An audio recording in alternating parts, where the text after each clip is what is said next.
This is actually your work. This is administrative work, really, which you should have done without. The company secretary should have finished the process. So this one has already started, and we are not. Thank you.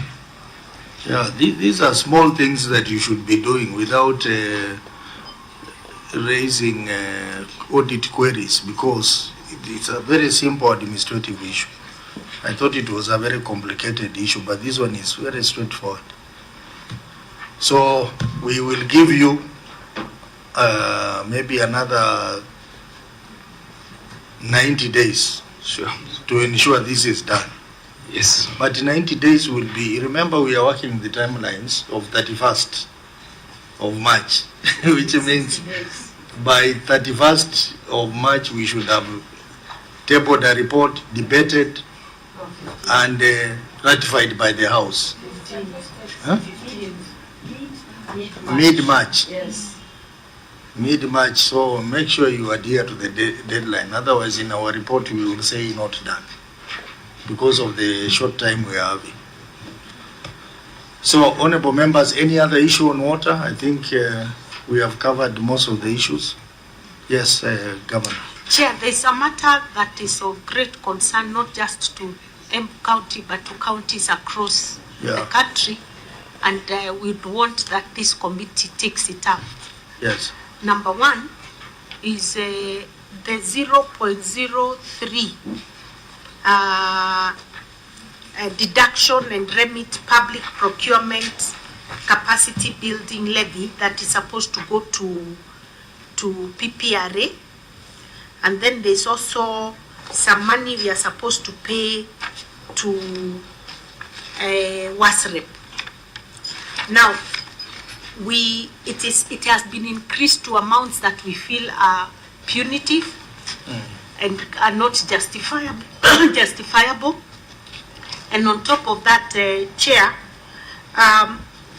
the same WASREP keeps reviewing the tariffs with very little engagement with the county governments. So what is happening?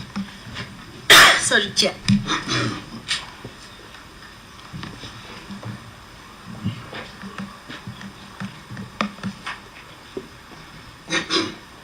So what's happening, Chair, is that they are forcing us to increase tariffs, and we are facing very serious opposition on the ground. And the governor ends up looking a very bad person. Sorry, can you explain? Because you've gone through it.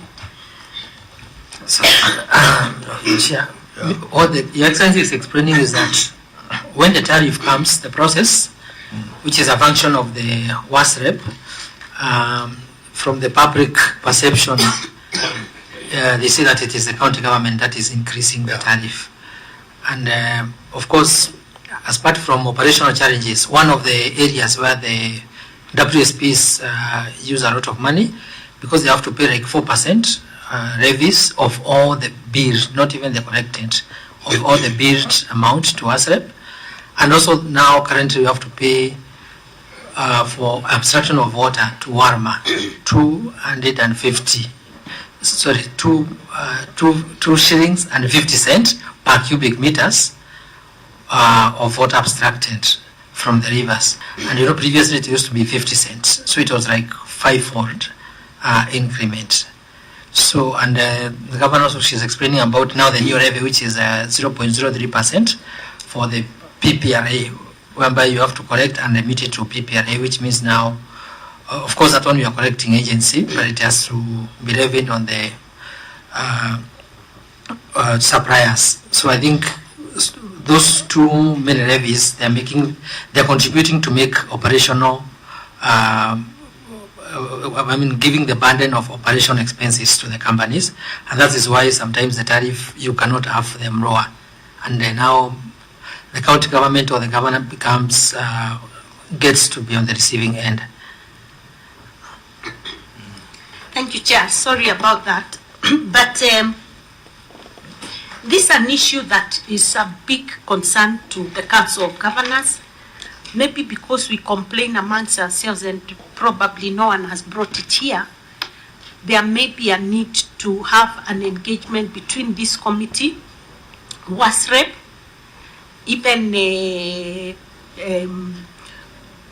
WRA, and ourselves, because they just wake up one day and send this memo increasing tariffs, all manner of tariffs, and it is becoming increasingly impossible to keep these companies alive and profitable. And what that means is that now we are forced to push that demand to the customer. And I can tell you, water, domestic water, is becoming very expensive for the common mwananchi. Very, very expensive. And we are the ones who face the brunt of it, because the people on the ground believe it is us who are pushing these tariffs on them. But what happens if any company refuses to do that? They then know how else to get you. So, for example, if you want any grants from a water trust fund or whatever, one of the things is, have you paid WASREP? Have you paid the other fee? So we need to engage. They need to become people sensitive. This is not the time to start increasing tariffs for water for the common mwananchi. It is completely unfair. And those tariffs are derived. Those charges are derived from which law? Maybe the legal. I think it's the Water Act, but then I don't know whether the percentages are clear, but also the frequency of reviewing those tariffs is a bit too high. Yeah, it's a bit too high.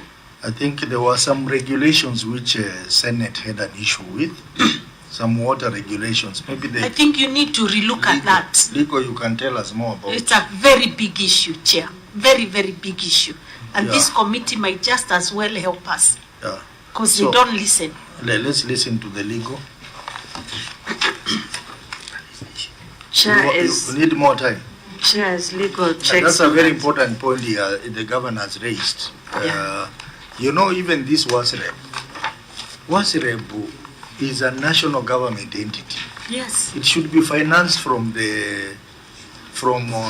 national exchequer, not by counties. And if we are seeing that money coming back to us in ways of projects, by way of projects, then probably we'd reconsider. But then we don't know what they do with all that money they are collecting from all these water companies. Senator Mudama, as we wait for legal. Chairman is just to Her Excellency and the COG. Senators are defenders of devolution. So don't keep away from us. Let's meet, let's discuss the issues, because they are even deeper than those ones of water. Even things to do with school fees and many other things. We need to sit down and you know, put these organizations to order through the government of the day. Very well. Ligo, are you ready?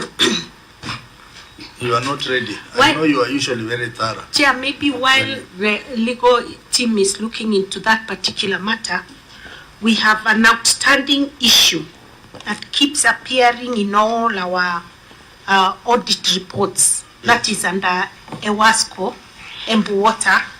And if you, through you, Chair, if you can allow the CEO to prosecute the case so that this committee can be able to provide guidance on it.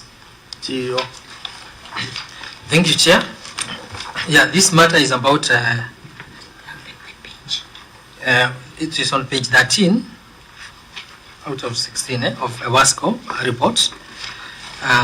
It is whereby the Auditor General rightly comments on the issue of outstanding trade and other payables, for which is about total payable is about 222,123. Now, out of these payables, one of the amount which is actually our largest item on payables is a 77,630,842.83 owed to Tana Water Works Development Agency. Maybe I'd like to give the genesis of this amount. Before the Water Act was amended in 2016, the Water Act of 2002, the water service providers were paying a levy of 5% to the then, they were called Water Services Board, which have now been named to Waterworks Development Agencies. And in return, the Waterworks or the Water Service Board were responsible for developing the infrastructure. So in the case of Embu, of course Embu was really paying, and then it came to a point whereby there were some projects which were identified, and Tana Waterworks, that time it was Tana Water Services Board, undertook to develop those projects. But immediately the project started, Tana withdrew from making any payment, and it left Wasco or Embu Water company with a burden of paying, whereby they are even to go and get loans to be able to pay that amount. As a result, the then CEO of Tana Waterworks and the then managing director of Wasco, they sat down and they made a memorandum of understanding, whereby it was agreed that Embu Water was to offset the payment of the levies to Tana from the amount that was due because of all they paid for the project. And a joint committee was made to reconcile the two figures between the staff of Wasco and the staff of Tana Water, and they came up with an amount which shown that the two items cancelled each other. So later on, because there was no any formal execution of that agreement, in 2024 we went to Tana Water, and between our team, including our board chairman, one of